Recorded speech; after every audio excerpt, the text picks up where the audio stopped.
So now we're gonna introduce our presenter for today. And I am super excited because Heather and I go way back.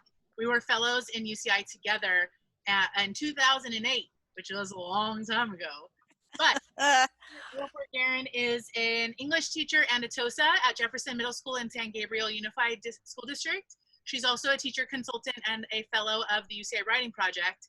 And she's a national faculty member of PBL Works, along with being an author of many, many books on especially teaching middle school with her tweens, crayons and curfews, and listening to kids just ask us kids speak out on student engagement, and they tell Heather a lot about what they are engaged by, and it's a fabulous book. Also, her books on DIY project-based learning for many, many subjects. So for those of you who teach many subjects. I wanted to put here, and I'll post this slide in the early teacher Google Classroom later today so that you have access to these links to her website, her Edutopia profile with all of her Edutopia posts, and her Twitter. So she's been posting recently a lot of her backlog of archived articles that have been really useful in this time too. So thank you for that, Heather.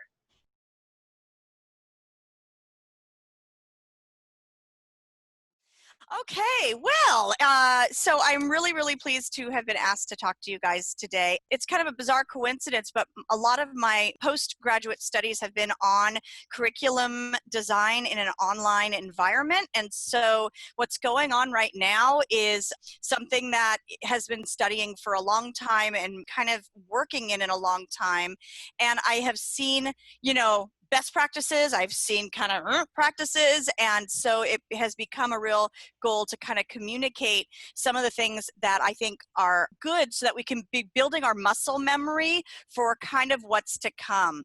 So let's talk a little bit about what's to come. And the fact is that while we really don't know everything about what's coming down, we do know that some version of fall will be distance learning, right? So at some point, we're going to be either in a hybrid model or maybe easing ourselves away from a distance learning model or whatever, but we know that, again, that muscle memory is really, really vital to think about as we progress and as we kind of think during the summer, which is when we normally have the moment to take that deep breath and study and learn and build our own knowledge.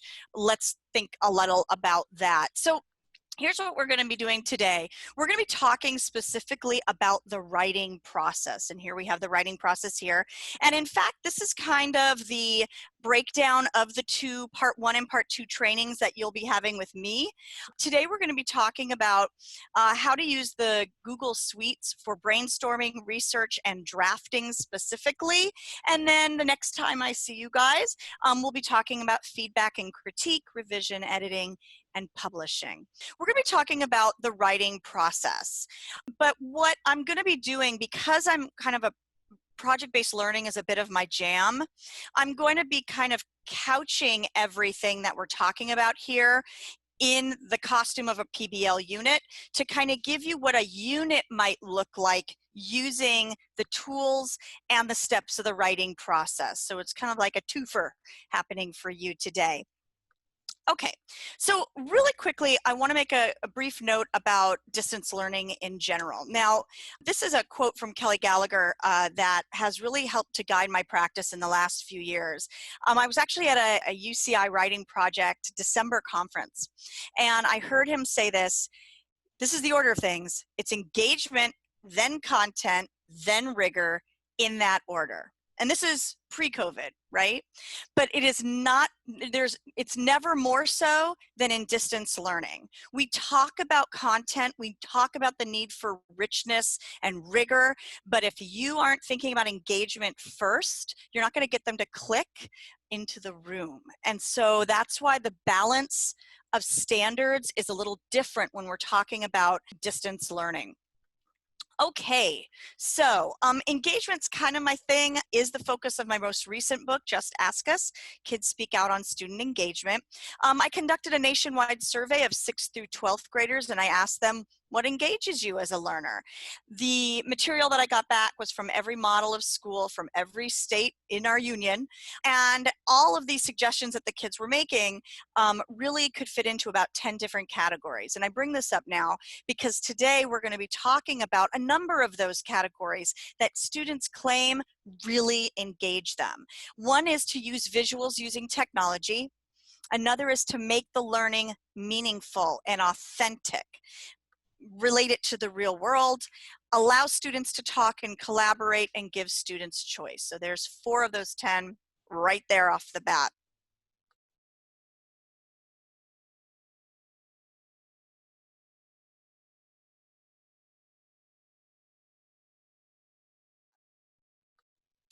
The PBL mindset, just a little plug for PBL here, really is all about engagement, is all about real world applications. And as you can see here, is really honoring a lot of what we're going to be talking about today. The learning is shown throughout the journey, not just at the final assessment, which is why we assess throughout. And the cool thing about the Google Suite and a lot of other platforms and tools is that assessments can happen throughout and not just that quiz or that test at the end. Okay, so that being the case, we're going to talk about the G Suite, we're going to talk about the writing process, but it's going to be in this curriculum costume. And the costume that I have decided on today, is this one. It's based on a unit that I actually did this year.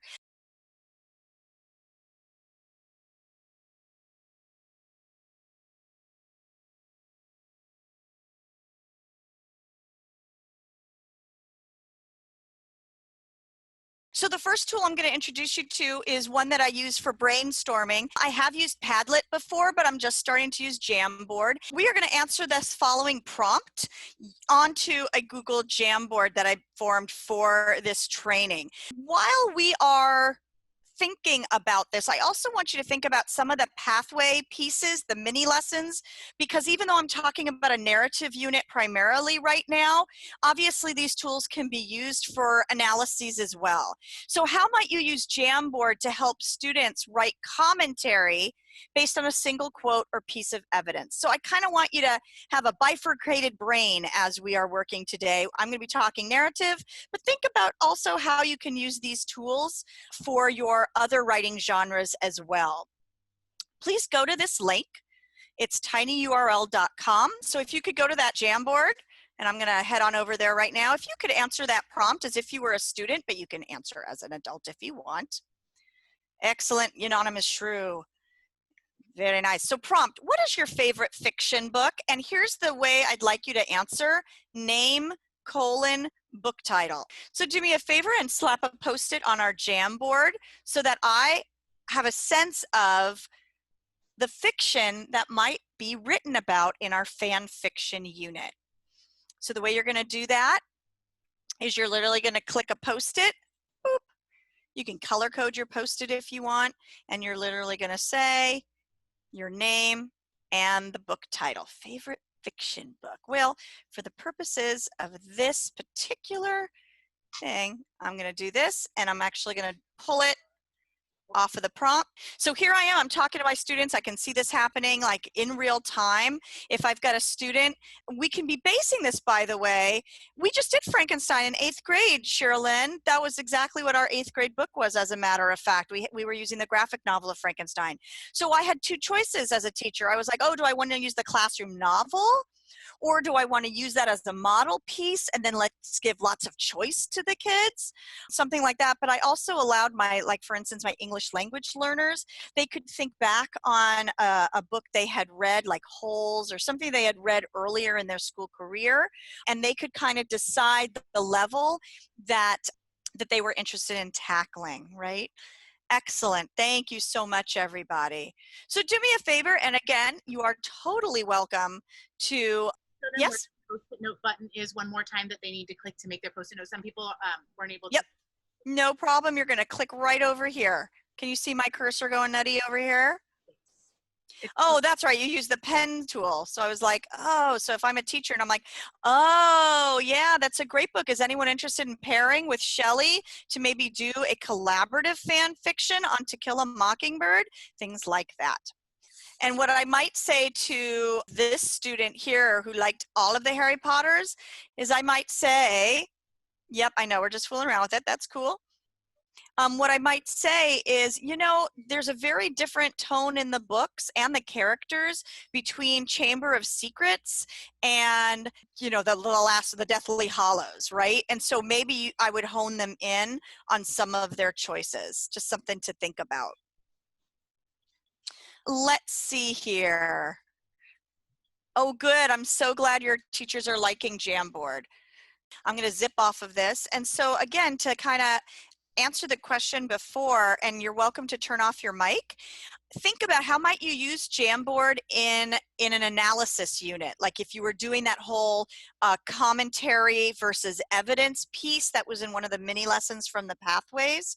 What do you think about that? How can you see using Jamboard? Anything? Tree map. Oh, Anyone else want to make a suggestion? I used Jamboard today to identify topics in a fable that the students read to determine between topic and theme. Fantastic. Thank you. Excellent. So it's a real easy take the temperature of the room type of thing, right? Okay, excellent. Let's move on. So here we are in our fan fiction unit, and one of the things that we did was we created dual entry journals using Sound of Thunder, the Ray Bradbury story, and we talked about science fiction versus science, and we also talked about with fan fiction all the different ways that you can change a story to make it your own, to make it fan fiction.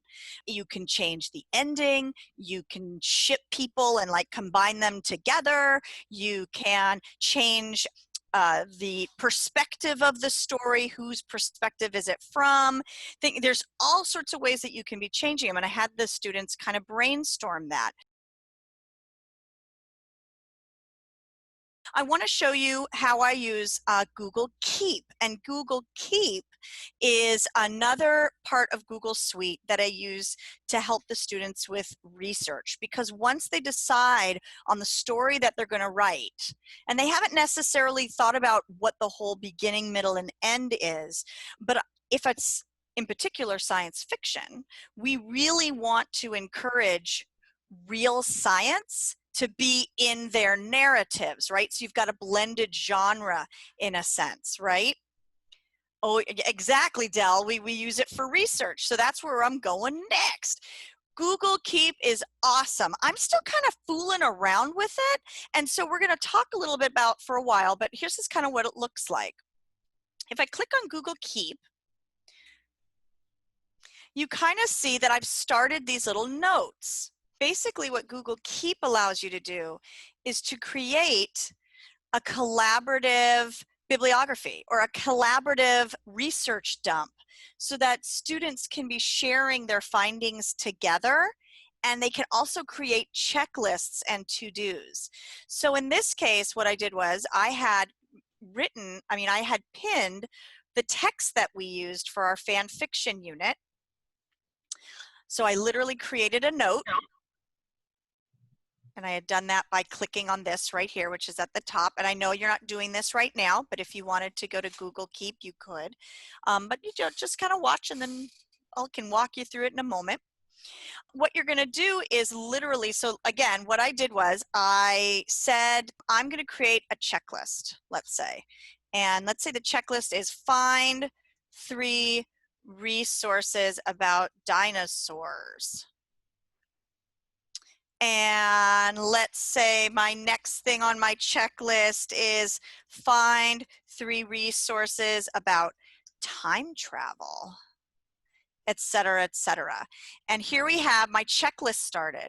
And I'm going to share my checklist with my writing buddy, Stacy Lika. And she's going to actually end up getting access to this as well. And as we start to find those pieces, we can check them off and they get crossed out. Yeah, what do we think of that? So what I have here for you is this. I've got the readings for the fan fiction unit. What we did for this unit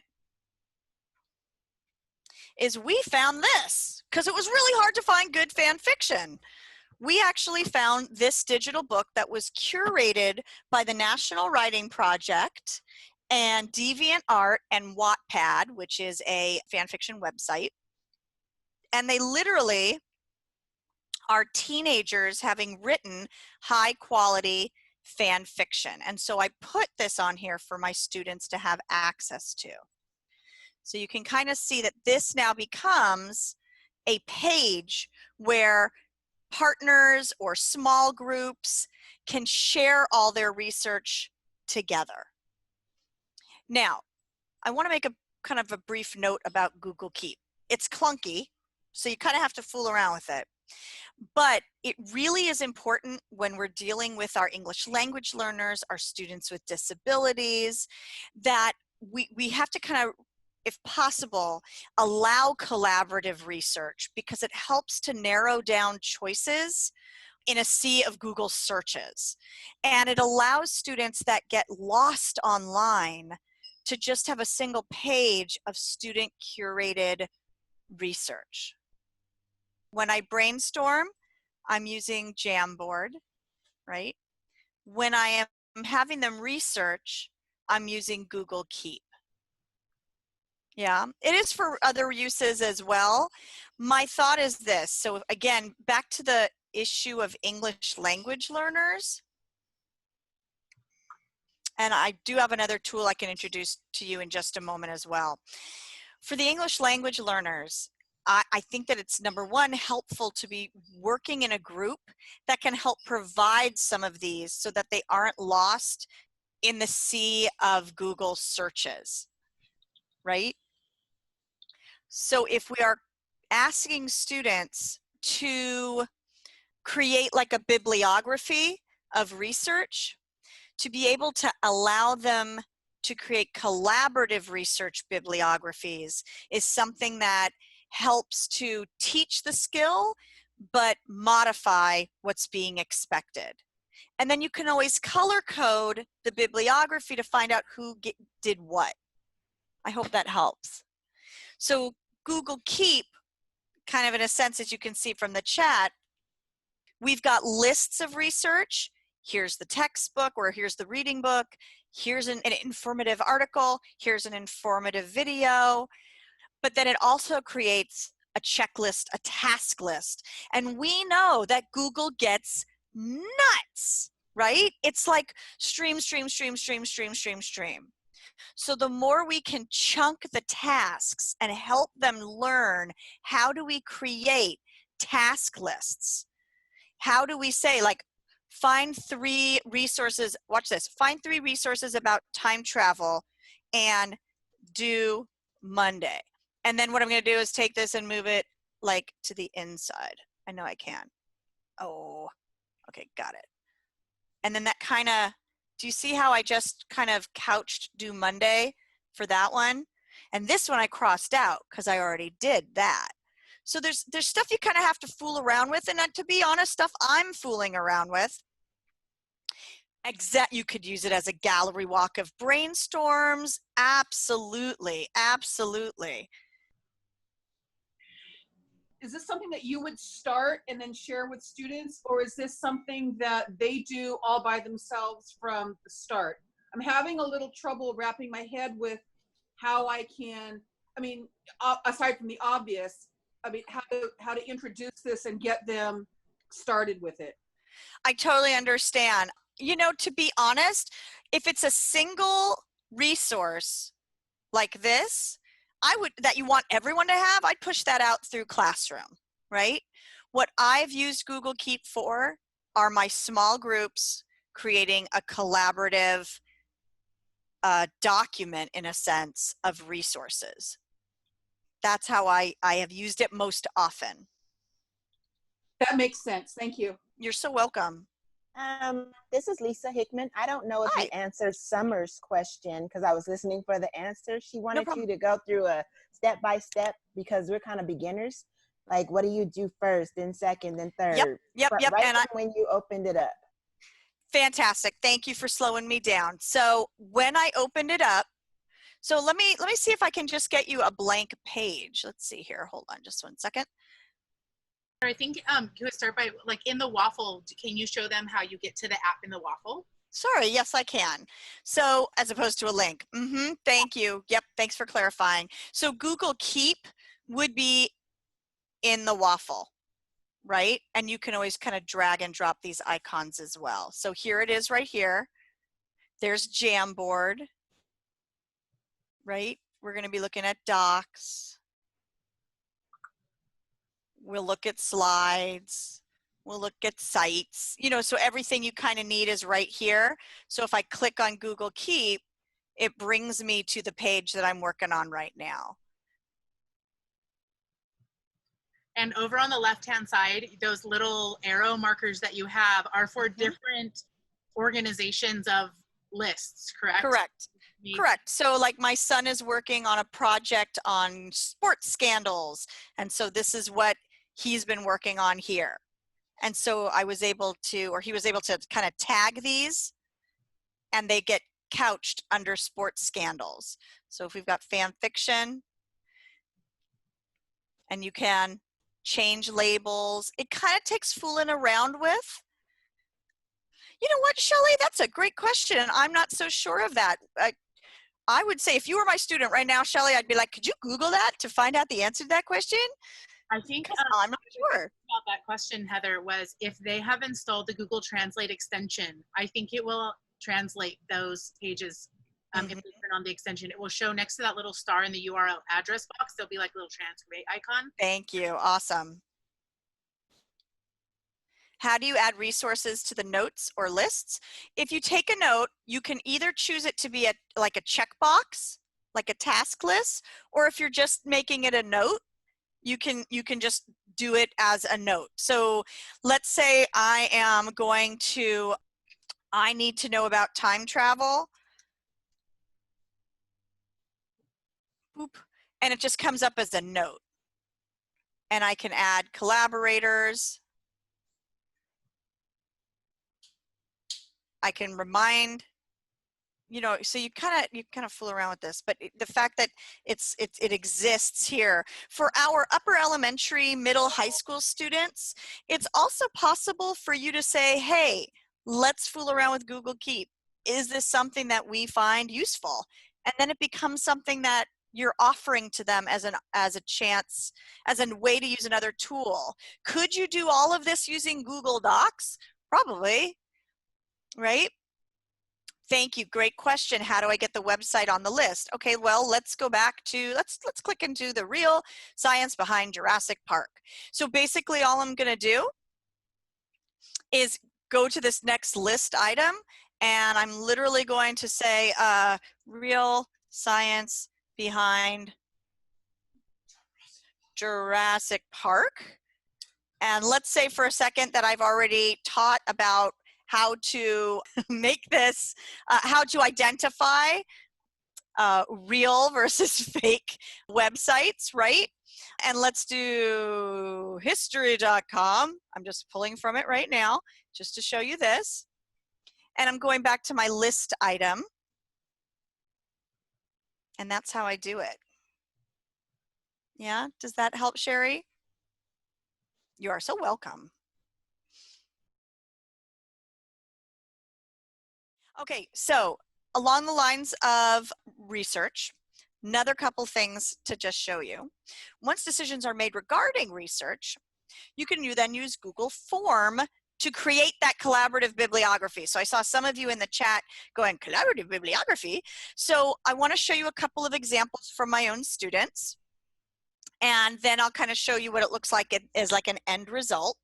And again, thinking about that analytical writing from the mini lessons from the pathways, how might you use Google Form to support writing a theme statement? So again, narrative on one side, analytical on the other, because these tools can be used in so many different ways. So here's a couple of things I've done using forms. And again, for those of you that are like, how do I get to forms? You're going to actually use that waffle once again. So if you go here, and there's your waffle, and forms is one of the tiles in your waffle. Okay, so moving back over here. So here's a little of what I have done before. I've used forms so that students can then, we've created, let's say, classroom collaborative libraries. So who submitted the source? What period are you from? Date of submission. This concept of tagging, remember that Google can be so vast that we need to teach, intentionally teach organization. And so if we can use tags to help to categorize things, it will help. 3 to 5 words that might help someone find this resource in this file. And we also know that that's a form of reflection too, right? To be, think back, what's the purpose of this article? Well, here it is in a nutshell, this, this, and this, right? Then I'm having them do a full bibliographical entry for the resource. And then if there's any link or PDF or image, that helps as well. And what ends up happening is the spreadsheet that is formed. Oops, let me grab that. And that spreadsheet looks like this. And so you end up with a collaborative research library that many students have created. And so students that are coming to school or coming to your virtual classroom with nothing, they can have this spreadsheet shared and now they have something. My question is, one person was asking, so it's kind of like an annotated bibliography, a little bit. It can be, it's simple, right? It's literally just the bibliography. But yes, the tagging might make it to that, take it to that next level. So here's an example of a website my students designed in a different PBL unit where the small group color-coded, and that told me who contributed what. And that's a really, really easy way to have collaborative groups still be held accountable as individuals. We're going to use Google Docs in order to reflect. And this is something that I've now gotten into the habit of as we're full-time distance learning teachers, right? So what I've been doing with my own students is breaking them into groups, which you're about to be broken up in just a moment. And I'm going to have you kind of reflect on our part 1 today. Okay, so here's our basic instructions, and when you get to the Google Doc that I'm going to be giving you, I'm going to have you go to the shared doc that I'm about to put in the chat box, and here it is right here. You're going to go into breakout groups, and I want you to very quickly select a note taker because we don't have a whole lot of time together. And there's different boxes in your piece. You're going to ask your note taker to capture the discussion that you're about to have in your small groups. And we'll bop around and see how you're doing. So I want you to talk about some of the major takeaways from today's session. And just to review, we talked about brainstorming with Jamboard, Google Keep for research, Google Form for research, Google Slides for drafting, and now we're about to talk about Google Docs for reflection. You're going to capture the notes of the major takeaways from the people in the group based on your discussion, and then I want you to synthesize everyone's thinking, maybe even come to a consensus by composing a tweet. So this is Carmen. I added our tweet there. We had a couple hashtags, stop, collaborate, and listen, engage, content rigor, and then using digital tools to promote equity and enable collaboration for our most vulnerable students. Nice tweet. Hashtag hopeful and realistic. Snaps for that. That was awesome. Hi, Sherry. I was the note taker. We discussed all the different G Suite tools that can be used in various parts of the research, but we were discussing the importance of engagement, that none of this really matters if we can't get them. engaged online and productive. Our takeaway tweet was, engaging students during online learning is of paramount importance. Google Suite and Jamboard offer engaging platforms and also embed tools to help all students learn and interact, including EL, GATE, and SPED. And our hashtag are all means all and ain't nothing but a G Suite baby. That was for you, Braulio. That was awesome. I was the reporter. One of the things, you know, we talked about the mostly the collaboration, and we liked the Google Forms as a sort of shared bibliography because it promoted the collaboration, but also it gave equal access to all the students to those resources that usually maybe some students might have more access to them and others might not have as much. So we like that. So we kind of quickly, you know, got our tweet out at the end, but we had the part about the equity in there. We thought that it's not just the collaboration, but the equity as well. Right. Because we know that also developing independent learners is not about disallowing access to scaffolds, but about teaching them how to use the scaffolds that are offered, and their peers are scaffolds, right? So it was just so much fun to be with you guys. It's on. So Heather, do you want me to just click on the one I'm on? If you don't mind, that would be fantastic. I'm going to put up the speaker notes so you can see them. And then Heather, it's through Glad, Sarah. Right, tools, voice typing. Typing and speaker notes.